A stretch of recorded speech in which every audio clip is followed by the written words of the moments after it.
Yo quiero que experimenten la misma miseria que el resto de nosotros.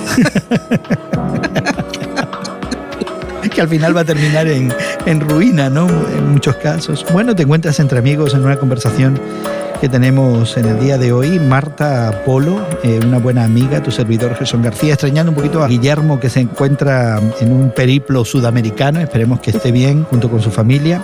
Y bueno, hablando de temas que están en las noticias en estos días, Marta, tú sabes bien el tema del coronavirus. E interesantemente, la BBC en sus páginas editoriales en español se hace una pregunta que yo no esperaba. ¿Quién está ganando dinero con esta epidemia? Resulta que según este artículo, los que están ganando dinero son las ventas a través de la internet, por ejemplo, los sistemas que tenemos de consumo de videos, como el Netflix, como el Hulu. O sea, el hecho de que nos estamos quedando en casa, sí, y ahora estamos pidiendo que se nos sirva todo por correo y no tenemos que salir a comprar, hace que los que estén ganando más dinero sean toda esta gente. Efectivamente, y también nos lleva a reflexionar en que somos una sociedad que cada vez somos individualistas.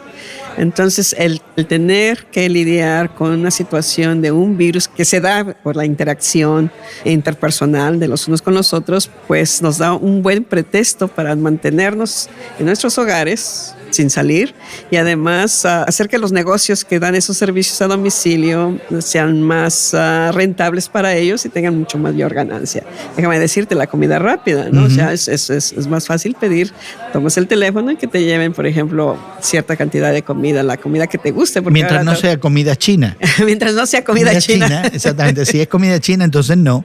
Pero cualquier otro tipo de comida no tendríamos tanto escrúpulo, ¿verdad? La otra cosa también es que cada vez la tendencia de las grandes organizaciones es que sus empleados puedan trabajar desde casa, lo cual, ¿verdad?, ahorra mucho dinero a la empresa porque no suministran energía eléctrica ni gastos, o sea, de papelería, porque las personas usan sus propios recursos. Eso también hace que esas industrias ahora, no tan solo por el hecho de que les dan esa oportunidad a los empleados de trabajar fuera de la oficina, sino que ahora lo hacen como algo obligatorio porque tenemos aquí una situación donde nos podemos contagiar. Entonces la gente se queda y pues ellos ganan también. Así que tiene la lógica de que sí, las farmacéuticas y los servicios que van a domicilio, la provisión de productos a domicilio, fueran industrias que están en extensión, a pesar de que el coronavirus ha sido una amenaza para la economía global. Y recuerdas que hace poco los mercados en Nueva York y algunos mercados asiáticos cayeron justamente por la amenaza de este virus que está ya afectando los sistemas de manufactura y aprovisionamiento que nos llega desde China. Sí, así que había toda esta lógica. Lo que no tiene lógica para mí es que entre los que están haciendo más dinero quizás sean las empresas que proveen servicios de video y de entretenimiento en línea para los usuarios. Al final de cuentas, supuestamente nos quedamos en casa a trabajar. No vamos a la oficina para no tener el contacto humano, pero nos quedamos en casa para trabajar, no para ver el Netflix o el Hulu o alguno de esos. Pero la realidad no es esa. O sea, si realmente trabajas en casa, generalmente siempre hay una distracción. Cuando la persona queda en casa, tiene que tener mucha buena voluntad de concentración para estarse de 4 horas, ¿verdad?, trabajando en un proyecto en su propia casa. Generalmente lo que sucede es que te paras, haces cosas, comes, te distraes con un video, o sea que es muy interesante. Pero por otro lado, hay algunos de nosotros que resiente quedarse en casa. Claro, en los inviernos de continentales que experimentamos en el norte de Estados Unidos, en la ciudad donde conversamos, en la ciudad de Chicago, esos inviernos duros, yo no quiero asomar la nariz por la puerta, pero de todas maneras esta idea de quedarse aislado nunca es algo favorable. Al final de cuentas estamos en cuarentena, estamos desconectados del mundo y sin embargo me da la impresión que hemos llegado a este punto donde no nos importa porque hemos llenado nuestra vida de tantas cosas que no tiene nada que ver con el contacto humano, que el contacto humano ya no se nos hace tan importante o necesario. Eso es un gran peligro porque fíjate que realmente nosotros los seres humanos, por naturaleza, o sea, somos personas relacionales. Cuando perdemos ese interés por los demás, entonces el único interés es entretenernos a nosotros mismos. O sea, ¿cómo me entretengo yo?, ¿no? Y es un entretenimiento individualista, ¿no?, donde yo puedo, ¿no? Buscar lo que a mí me satisface, lo que a mí me entretiene, lo que a mí me divierte, lo que a mí me produce, y eso nos está haciendo cada día más una sociedad distantes los unos de los otros, lo cual no es bueno para una democracia, porque tienes que tener interacción con los demás para entender los problemas que afectan a toda una población, los problemas que afectan a tu compañía de trabajo, los problemas que afectan a tu vecindario, para que puedas participar de una manera inteligente. Pero tú lo has sublimado mucho, Marta. Te has ido a la democracia. Yo me quedaría quizás con otras cosas que no son tan ideales y tan extraordinarias, porque hay algo también que se pierde en la interacción humana, que nos enriquece los unos a los otros. Por ejemplo, esta conversación, ¿no? Yo lamentaría que por causa del coronavirus tuviéramos que hacerla a través de algún sistema de teleconferencia, ¿no? Tú estuvieras en tu casa en pijamas, con los rulos, ¿verdad?, puestos, y yo estuviera también en mi casa, ¿no? Y estuviéramos en la línea telefónica, o en el mejor de los casos, viéndonos a través de una cámara digital, y no estuviéramos como realmente hemos estado en estos momentos, compartiendo algo de comida en una cafetería donde pasaba otra gente, donde había una conversación animada.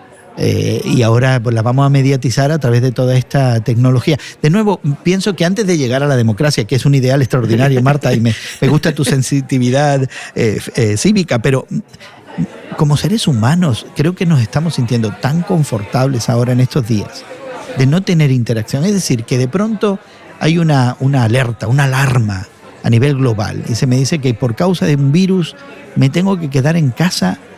Y puedo lamentar algunas cosas, pero no la pérdida de interacción humana. Y nos quedamos en casa porque al final de cuentas vamos a estar mejor con el Netflix, aunque estemos enfermos todos, ¿no? Porque si te llega la enfermedad a tu casa, no se libra nadie. No es así. Todos la vamos a tener, pero por lo menos estamos aquí en casa, no me molestan mis vecinos, no me molesta el prójimo. Estoy aquí, además tengo entretenimiento y puedo trabajar y puedo hacer, y soy autosuficiente. Y he llegado a un punto donde me siento confortable con el aislamiento social. Y los seres humanos, Marta, somos seres gregarios, no somos, sí, así es. No somos de esa naturaleza. ¿Qué nos ha pasado? Bueno, mira, tal vez es porque las circunstancias proveen un espacio para ser personas que nos aislamos, pero también me parece que desde el punto de vista de la fe, porque tú y yo somos personas de fe, también hemos olvidado la premisa, ¿no?, de la importancia de servirnos los unos a los otros, de la importancia de amar al prójimo como nosotros mismos, o sea, la dimensión también de servicio, la dimensión de alcanzar a otros, de lo importante que es la interacción para que nuestra fe sea algo vivo, ¿no? ¿Cómo puedes vivir tu fe en aislamiento? Por supuesto, la puedes vivir, ¿verdad?, en esa interacción que tú puedes tener con Dios, en una espiritualidad que tengas con el Creador, pero realmente ese es un elemento que da vida al siguiente elemento más importante, que es la interacción, el compartir, el dialogar, y en última instancia el servirnos los unos a los otros, ¿no? Porque en cierto sentido, aunque estás aislado, estás abusando, si pudiéramos usar la palabra abuso, ¿no?, de los servicios de los demás que te satisfacen a ti. Así es, entonces, totalmente egocéntrico. Ajá, entonces, ¿verdad?, lo que tú ves en la persona que te lleva la compra, o sea, lo que tienes en tu despensa, o la pizza, o lo que se te antoje comer.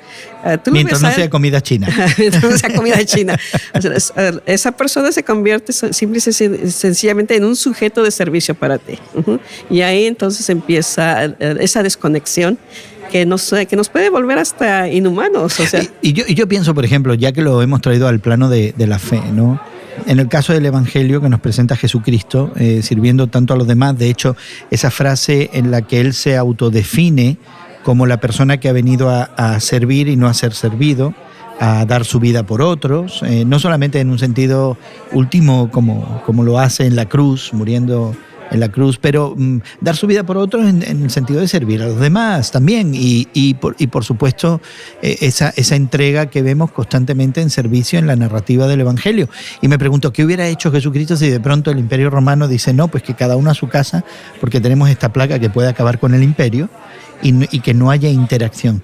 Yo me imagino que Jesucristo hubiera ignorado completamente eso, hubiera salido a la calle como quiera a servir a los demás. Estoy de acuerdo contigo, fíjate que sí, porque al leer los evangelios me doy cuenta de que el Señor Jesús fue una persona de servicio, ¿no? Y de servicio a los más necesitados. Yo creo que se hubiera encomendado al Padre, ¿no? Hubiera dicho, pues, protege a los discípulos acá y protégenos de cualquier virus, pero al final de cuentas no me lo puedo imaginar aislado, recibiendo la comida o recibiendo el beneficio, sin estar dispuesto a servir, especialmente en crisis como estas. Sí, me imagino, ¿verdad? Y estoy de acuerdo contigo. Me imagino que él iría precisamente a esos lugares donde más hubiera necesidad, donde tal vez, ¿verdad? Las farmacias o los remedios de aquella época o tal vez las medidas sanitarias que se hubieran tomado no estuvieran accesibles para ciertos grupos marginados. Él hubiera estado ahí presente, ¿no? Algo realmente para pensar, Marta, porque nos muestra una dimensión de disponibilidad sacrificial que muchos de nosotros ante emergencias como la del coronavirus no sé si quisiéramos dar en el día de hoy. Y te animamos, querido amigo, querida amiga, que nos acompañas junto a Marta y tu servidor Gerson García en el día de hoy entre amigos, a que interactúes con nosotros y nos dejes saber qué piensas acerca de esto. Quizás no es una idea totalmente favorable en nuestras mentes el salir a arriesgar nuestra vida para servir a los demás cuando hay casos de emergencia. Pero queremos animarte también a que nos acompañes en un momentito más, porque vamos a estar hablando de algo bien interesante, un estudio científico que analiza diferentes idiomas, diferentes lenguajes en el mundo y define cómo la palabra amor se expresa en cada uno de esos lenguajes y su conexión con la palabra piedad, parte de un mismo aspecto del ser humano que es reflejado en algunos lenguajes. Vamos a ver de qué se trata cuando continuemos esta conversación entre amigos en un par de minutos.